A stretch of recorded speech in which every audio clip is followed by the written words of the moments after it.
నమస్తే, welcome to వార్తా 9 news bulletin. ముందుగా హెడ్లైన్స్ చూద్దాం.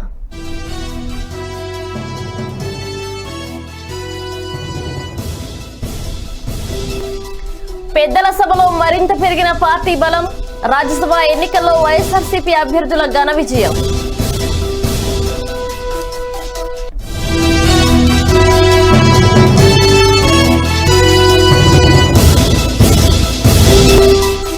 సీఎం కేసీఆర్ రైతులు రాజుగా చూడాలన్నదే సర్కార్ లక్ష్యం. ప్రభుత్వాలు లక్ష్యాలు సాధించకపోతే అధికారులపై వేటు తప్పదన్న కేటీఆర్.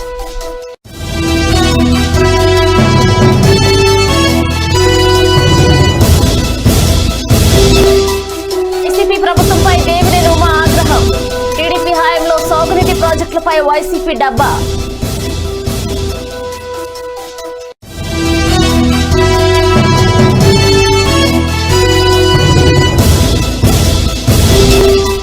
అడుగు భూమి కూడా ఇవ్వబో, దీటుగా జవాన్ల జవాబు. ఆల్ పార్టీ మీట్ లో ప్రధాని మోదీ వెల్లడి.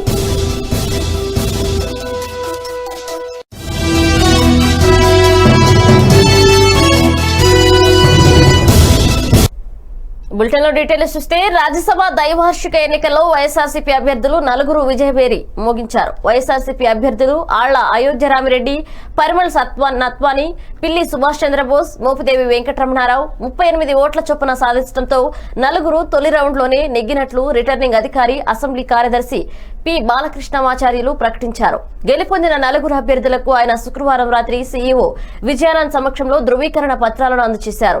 ఓటింగ్ కు 2 శాసనసభ్యులు గైర్హాజరయ్యారని, 4 ఓట్లు చెల్లలేదని తెలిపారు. టీడీపీ అభ్యర్థి వర్ల రామయ్యకు 17 ఓట్లు మాత్రమే రావడంతో ఓటమి పాలయ్యారు.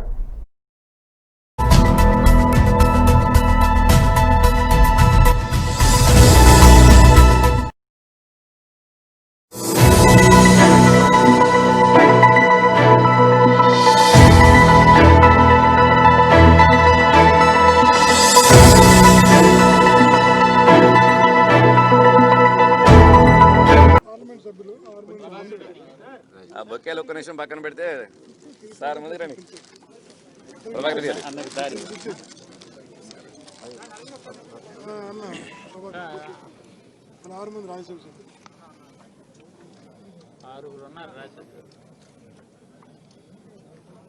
రైట్, అందరా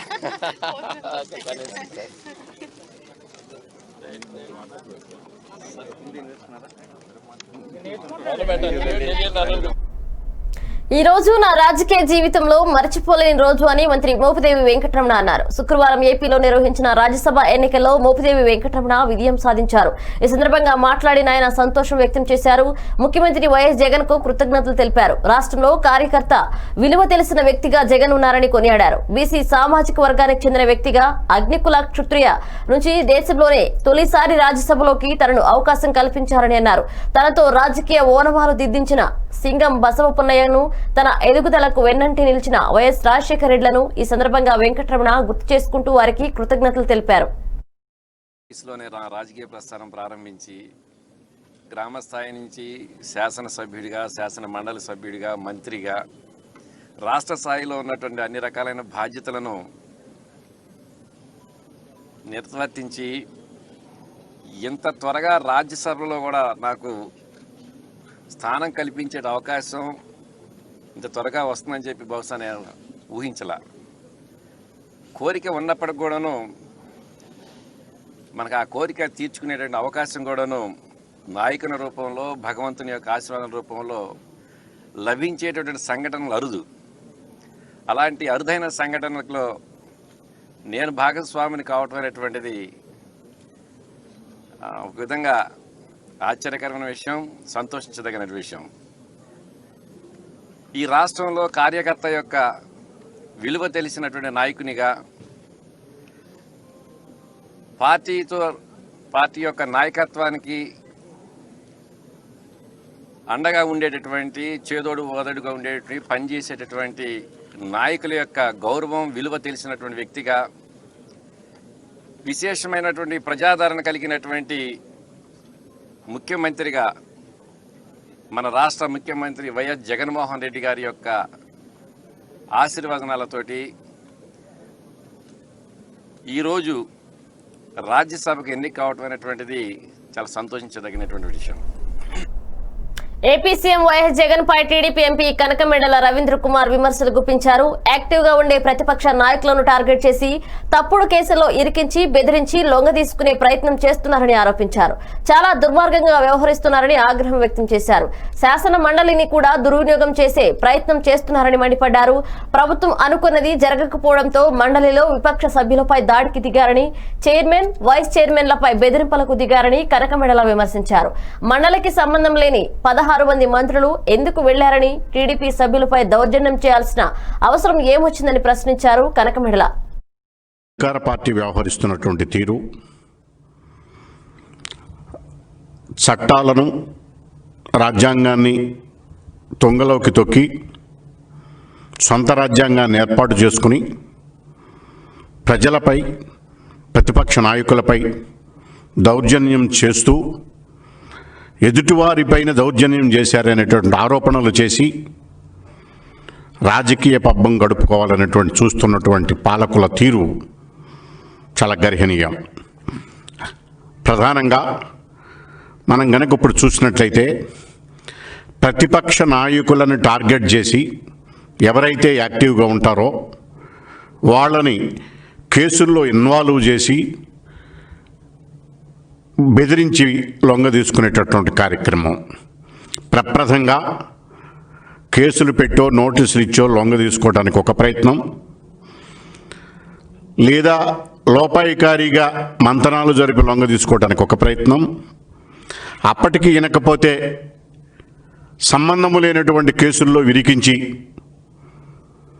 వాళ్ళని జైలుకు పంపించడం ద్వారా బెదిరించి లొంగ తీసుకోవాలనేది ఇంకొక ప్రయత్నం అనేది వైఎస్ఆర్సీపీ పార్టీ ప్రభుత్వం చేస్తున్నటువంటి చర్యలు. అందులో ప్రధానంగా అచ్చెన్నాయుడు గారి కేసు చూసినప్పుడు వాళ్ళు చెప్పినటువంటి 150 కోట్ల అవినీతిని చివరికి కాగితాల రూపంలోకి వచ్చేదలికి 3 కోట్ల లోపే తేల్చేశారు. ఆయనకి లెటర్ ఇచ్చారనే ఆరోపణ మినహాయిస్తే చట్టబద్ధమైనటువంటి చర్యలు ఆరోపణలు కూడా ఏమీ లేవు. అలాగే జేసీ ప్రభాకర్ రెడ్డి గారిపైన, వారి కుమారుడు అస్మిత్ రెడ్డి పైన పెట్టినటువంటి కేసులు కూడా చూసినట్లయితే ఏ రకంగా దానికి బాధ్యులైనటువంటి వ్యక్తులను వదిలివేసి వీళ్ళని ఏ రకంగా కేసుల్లో ఇరికిచ్చి జైల్లో పెట్టి చూస్తున్నారో మనం చూస్తున్నాం. ఇక అన్నిటికైనా దుర్మార్గమైనటువంటి ఇంకొక విషయం, మచ్చలేనటువంటి నాయకుడు అయ్యన్న పాత్రుడు గారిపైన నిర్భయ చట్టం పెట్టేసి ఆయన అప్రతిష్ట పాలు చేయడానికి చేసినటువంటి ప్రయత్నాన్ని మనం చూస్తున్నాం. ఆ నిర్భయ చట్టం ఏమిటండి? భారత పార్లమెంట్లో అడుగు పెడతానని, అలాంటి సందర్భం వస్తుందని తాను ఎన్నడూ ఊహించలేదని రాష్ట్ర ఉప ముఖ్యమంత్రి పిల్లి సుభాష్ చంద్రబోస్ అన్నారు. రాజ్యసభ సభ్యుడిగా సుభాష్ చంద్రబోస్ ఎన్నికైన నేపథ్యంలో మీడియాతో మాట్లాడారు. రాజకీయంగా ఓనమాలు దిద్దించిన రాయవరం మున్సిబుకు పోస్ట్ గ్రాడ్యుయేషన్ చేయించిన వైఎస్ఆర్ కు రుణపడి ఉంటారని అన్నారు. దేశంలో ఏ రాష్ట్రంలో లేని సంక్షేమ పథకాలను సీఎం అమలు చేస్తున్నారని బోస్ కొనియాడారు. భారత పార్లమెంట్లో రాజ్యసభ మెంబర్గా ఎన్నికవడం అనేది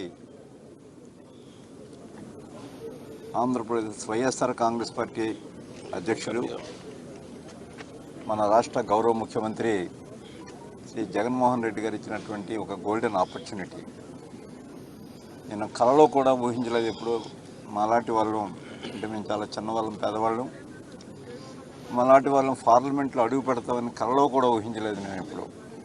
అటువంటి బ్రహ్మాండమైనటువంటి ఒక గోల్డెన్ ఆపర్చునిటీ ఇచ్చినటువంటి జగన్మోహన్ రెడ్డి గారికి, మా గౌరవ శాసనసభ సభ్యులందరికీ కూడా నా హృదయపూర్వకమైనటువంటి ధన్యవాదాలు తెలియజేస్తూ ఉన్నాను. ఈ సందర్భంగా నాకు రాజకీయ గురువులైనటువంటి ఇద్దరు మహోన్నత వ్యక్తిని ఒకసారి నేను స్మరించుకోవాలి, వారికి నా నివాళులు అర్పిస్తున్నాను ఈ సందర్భంగా. ఒకటి, తూర్పుగోదావరి జిల్లాకు చెందినటువంటి నాయకులు స్వర్గీయ శ్రీ రాయవరం మునసబు గారు. 2, దివంగత ముఖ్యమంత్రి మా ప్రీతమ నాయకులు డాక్టర్ రాజశేఖర రెడ్డి గారు. వీరిద్దరూ ఒకరైతే నాకు రాజకీయాల్లో వనమలు నేర్పిన వారు శ్రీ రాయవరం మునసబు గారు అయితే, నన్ను రాజకీయాల్లో పోస్ట్ గ్రాడ్యుయేషన్ చేయించిన వారు శ్రీ వైఎస్ రాజశేఖర రెడ్డి గారు. వారిద్దరికీ జన్మ ఆంధ్రప్రదేశ్ రాష్ట్ర ప్రజలందరికీ హామీ ఇస్తూ మరొక్కసారి మన ప్రీతం ముఖ్యమంత్రి జగన్మోహన్ రెడ్డి గారికి నా ప్రత్యేకమైన ధన్యవాదాలు తెలియజేస్తూ సెలవు తీసుకుంటాను. Good evening to all of my media friends, both print and electronic media. ఈ సందర్భంగా భారత పార్లమెంట్లో రాజ్యసభ మెంబర్గా ఎన్నుకోవడం అనేది ఆంధ్రప్రదేశ్ వైఎస్ఆర్ కాంగ్రెస్ పార్టీ అధ్యక్షులు, మన రాష్ట్ర గౌరవ ముఖ్యమంత్రి శ్రీ జగన్మోహన్ రెడ్డి గారు ఇచ్చినటువంటి ఒక గోల్డెన్ ఆపర్చునిటీ.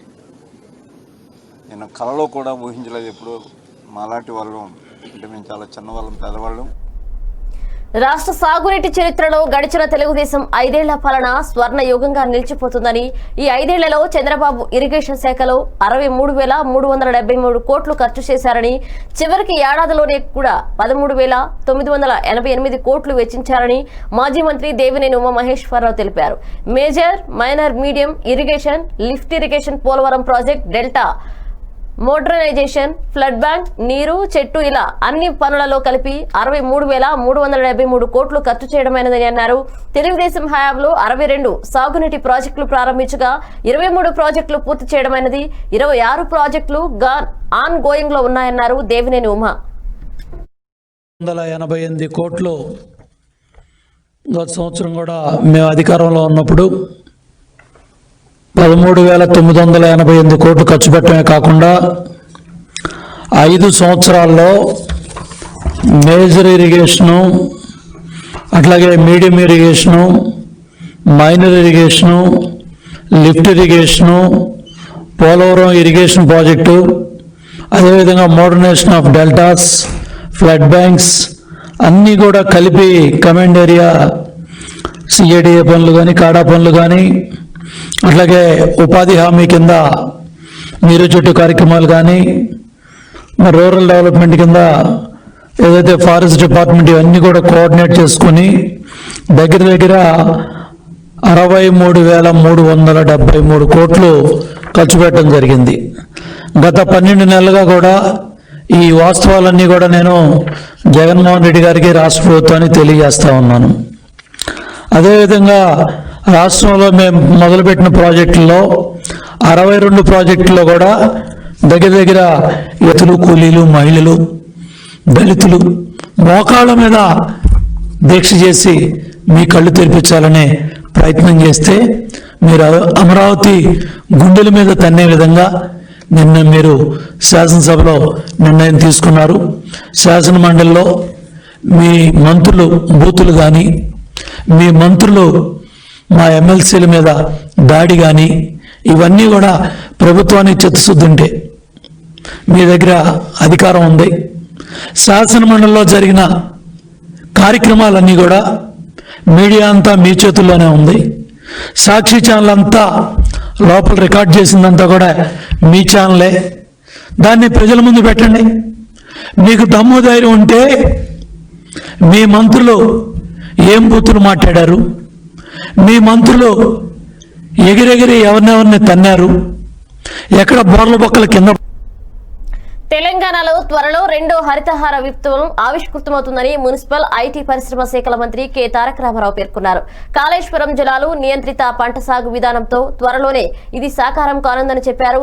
నియంత్రిత పంటల సాగును విజయవంతం చేసి తెలంగాణ దేశానికి ఆదర్శం కావాలని ఆకాంక్షించారు. సిరిసిల్ల జిల్లాలో పర్యటించారు. పలు అభివృద్ధి కార్యక్రమాలకు శంకుస్థాపన, ప్రారంభోత్సవాలు చేశారు కేటీఆర్.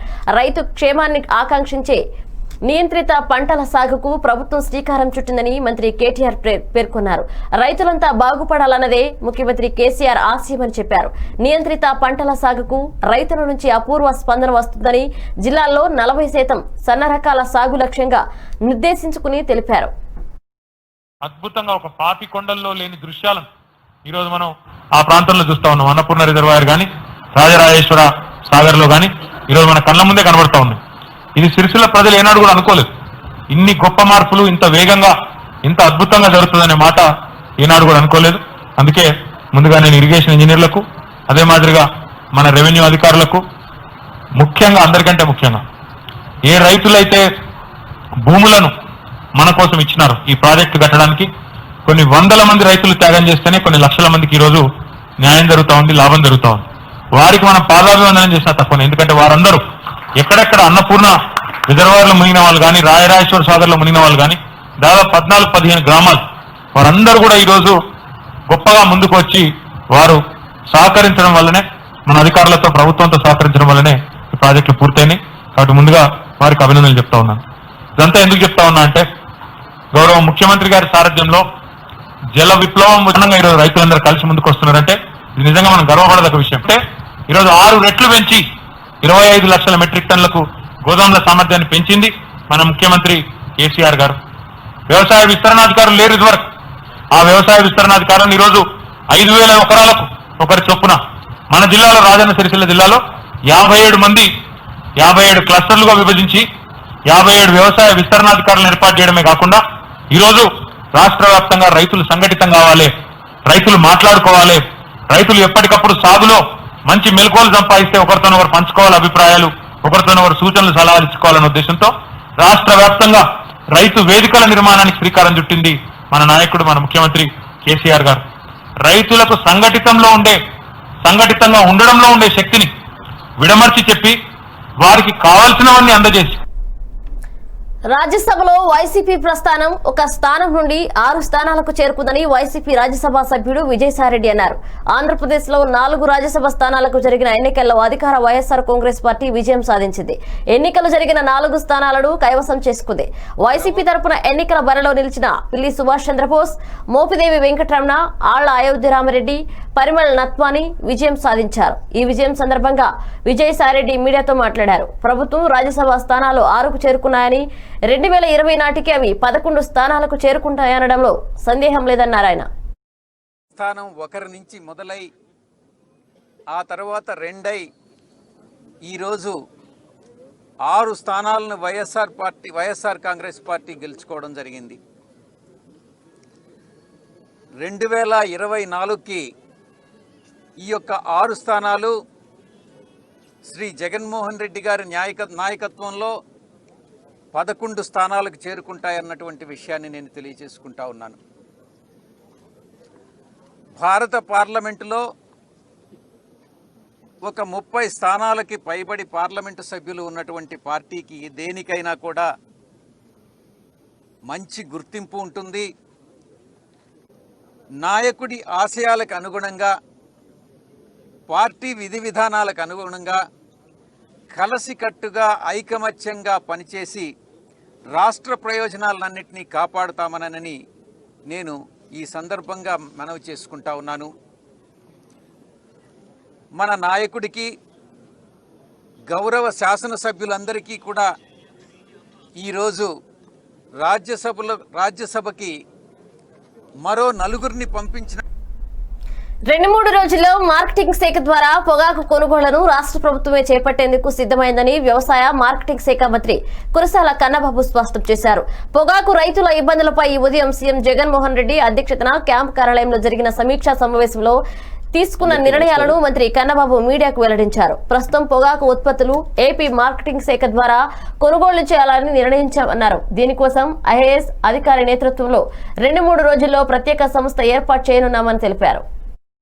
ఎదుర్కొంటున్న సమస్యలపైన ఒక సమావేశాన్ని నిర్వహించారు. ఈ సమీక్షా సమావేశంలో నాతో పాటు మంత్రివర్యులు బాలినేని శ్రీనివాసరెడ్డి గారు, ఆదిమూలపు సురేష్ గారు,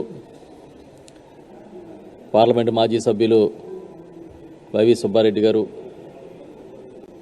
అదేవిధంగా వ్యవసాయ మిషన్ వైస్ చైర్మన్ నాగిరెడ్డి గారు తదితర నాయకులు, అధికారులు, ఐటీసీ, గాడ్ఫ్రే ఫిలిప్స్ వంటి కంపెనీల ప్రతినిధులు కూడా పాల్గొనడం జరిగింది. చాలామంది ఈ ట్రేడ్లో ఉన్న పెద్దలందరినీ కూడా పిలిచి రివ్యూ చేశారు.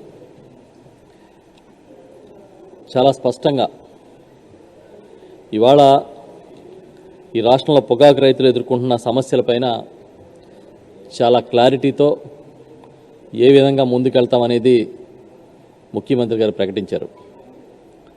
రైతులకి నష్టం జరిగితే ఎట్టి పరిస్థితుల్లో ఉపేక్షించాం. రైతు సంక్షేమం కానీ రైతు ప్రయోజనాలే మేము ముఖ్యం మాకు ఈ ప్రభుత్వానికి, అదే చూస్తానని చెప్పి చాలా స్పష్టంగా చెప్పారు. కొన్ని కీలక నిర్ణయాలను కూడా ప్రకటించారు. ఇవాళ రాష్ట్రంలో 88,000 హెక్టార్లలో పొగాకు పండిస్తున్నారు. ముందుగానే లైసెన్స్ తీసుకుని రైతులకు కూడా లైసెన్స్ ఇచ్చి పండించడానికి ఎంత పండాలి అనే దాని మీద కూడా స్పష్టత ఇచ్చి వారిని అనుమతించిన తర్వాత కొనుగోళ్ళు వచ్చేటప్పటికి వేలం జరుగుతున్న సమయానికల్లా చాలా అయోమయమైన పరిస్థితిని, గందరగోళాన్ని క్రియేట్ చేస్తున్నారు. దీనివల్ల గెలిచేదానికి చంద్రబాబు కుమారుడు, ఓడిపోయేదానికి దళితులు అన్నది చంద్రబాబు సిద్ధాంతం అన్నారు ఉండవల్లి శ్రీదేవి.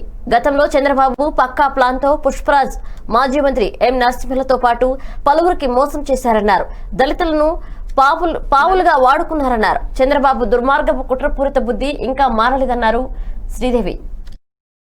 పరిమళ నెత్వాని గారు, తర్వాత అయోధ్య రామరెడ్డి గారు, ఈ నలుగురు క్యాండిడేట్స్ బరిలో ఉన్నా కానీ కావాలని వరలరామయ్య గారికి ఓడిపోయే సీటు కట్టబెట్టడం అనేది ఈ యొక్క కఠినమైన కుళ్ళు రాజకీయాలు తెరదీశారని చంద్రబాబు నాయుడు గారికి ఈ విధంగా తెలియజేస్తున్నారు. ఎప్పుడైనా గెలిచే అవకాశం ఉంటే వాళ్ళ కొడుకే ఇస్తారు కానీ దళితుల్ని ఎందుకు పావులాగా వాడుకుంటారు? ఎప్పుడైనా ఓడిపోయే సీట్లు, దళితులను అవమానించే సీట్లు అయితేనే చంద్రబాబు నాయుడు గారు దళితుల్ని కట్టబెడతాడు. ఎప్పుడైనా ఓటు బ్యాంక్ రాజకీయాలకి దళితులను వాడుకున్నారు కానీ దళితులు కూడా ఎప్పుడూ పెద్దపీట వేసిన దాఖలే లేదు. గతంలో కూడా 2008లో గెలిచే అవకాశం ఉన్నా కానీ టికెట్ ఇవ్వలేదు. తర్వాత 2016లో పుష్పరాజు గారిని మోసం చేయడం జరిగింది. మరి మోత్కుల గారికి గవర్నర్ పదవి ఇస్తానని కూడా మోసం చేశారు. మరి 2018లో ఈ వరలరామయ్య గారికే రాజ్యసభ సీట్ ఇస్తానని చెప్తే ఆయన హడావుడిగా పట్టు పంచలు చొక్కా వేసుకొని బయలుదేరి వారధి నుంచి మళ్ళీ ఆయన బ్యాక్ వెళ్ళటం మనం చూసాం. మరి అలాంటి వ్యక్తికి ఈ సీట్ ఇవ్వడం అనేది ఇందులో ఒక ఆయన యొక్క కపట వైఖరి కనిపిస్తుంది. గతంలో ఎప్పుడు కూడా చంద్రబాబు నాయుడు గారు దళితుల్ని ఎలా పావులుగా వాడుకున్నారంటే ఆయన చెప్పే వాక్యంలోనే మనకి తెలుస్తుంది. ఎవరైనా ఎస్సీగా పుట్టాలనుకుంటారా అని అంటే అర్థం ఏంటి అంటే దళితులకు ఆయన ఎలాంటి రెస్పెక్ట్ ఇచ్చాడు? మరి ముఖ్యంగా ఆయన యథారాజా తథా ప్రజ అన్నట్లు మరి ఈ విధంగా చంద్రబాబు నాయుడు గారు అంటే మరి వాళ్ళ మంత్రులు, గత మంత్రులు మాత్రం ఏ విధంగా మాట్లాడారో మనందరికీ తెలుసు. మరి గత మంత్రులు ఆయన చేసిన వ్యాఖ్యలు మనం చూసి భారత భూభాగం నుంచి ఒక్క అడుగు కూడా ఇవ్వబోమని ప్రధానమంత్రి నరేంద్ర మోదీ తేల్చి చెప్పారు. అంతర్జాతీయ సరిహద్దు కవ్విస్తున్న చైనాకు జవాన్లు ధీటుగా జవాబిస్తున్నారని పేర్కొన్నారు. పొరుగు దేశాల కవ్వింపు చర్యలను నిలువరించేందుకు భద్రతా దళాలకు పూర్తి స్వేచ్ఛనిచ్చారని పేర్కొన్నారు. సరిహద్దుల్లో పరిస్థితిని స్వయంగా సమీక్షిస్తున్నారని చెప్పారు. On line of actual control వద్ద గస్తీ పెంచామని, హెలికాప్టర్, మిసైల్స్ మోహరించామని తెలిపారు. వాస్తవాదిన రేఖపై పూర్తి నిఘా పెట్టామని ప్రధాని తెలిపారు. భారత్ వద్ద ఫైటర్ జెట్లు, కొత్త హెలికాప్టర్లున్నాయని మోదీ చెప్పారు. భారత శాంతిని కోరుకుంటుంది, అయితే దేశ సార్వభౌమత్వంపై రాజీ పడబోదని చెప్పారు. జాతి హితమే తమ లక్ష్యమని ప్రధాని స్పష్టం చేశారు. देश अटूट विश्वास रखता है. इस सर्वदलीय बैठक के माध्यम से मैं शहीदों के परिवारों को भी विश्वास दिलाता हूं कि पूरा देश उनके साथ है, पूरा देश उन्हें नमन करता है. साथियों, पूर्वी लद्दाख में जो हुआ उसको लेकर आपने रक्षा मंत्री जी और विदेश मंत्री जी को सुना भी और प्रेजेंटेशन को भी देखा. न वहां कोई हमारी सीमा में घुस आया है, न ही कोई घुसा हुआ है, न ही हमारी कोई पोस्ट किसी दूसरे के कब्जे में है. लद्दाख में हमारे 20 जाबाज शहीद हुए, लेकिन जिन्होंने भारत माता की तरफ आंख उठाकर देखा था. బులెటిన్ ముగించే ముందు హెడ్లైన్స్ మరోసారి చూద్దాం.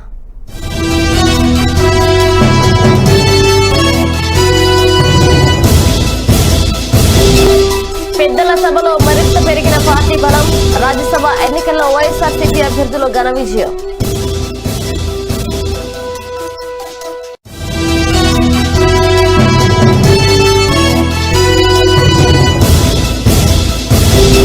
సీఎం కేసీఆర్ రైతులు రాజుగా చూడాలన్నదే సర్కార్ లక్ష్యం. ప్రభుత్వ లక్ష్యాలు సాధించకపోతే అధికారులపై వేటు తప్పదన్న కేటీఆర్.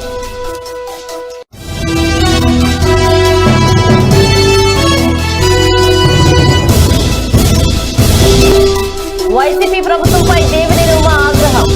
టీడీపీ హయాంలో సాగునీటి ప్రాజెక్టులపై వైసీపీ డబ్బా.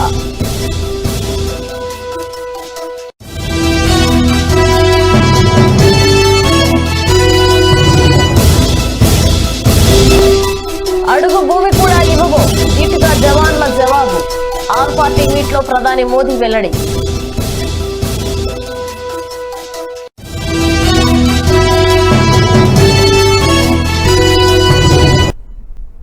ఇవి బులెటిన్ అప్డేట్స్. కీప్ వాచింగ్ వార్తా 9 న్యూస్. నమస్కారం.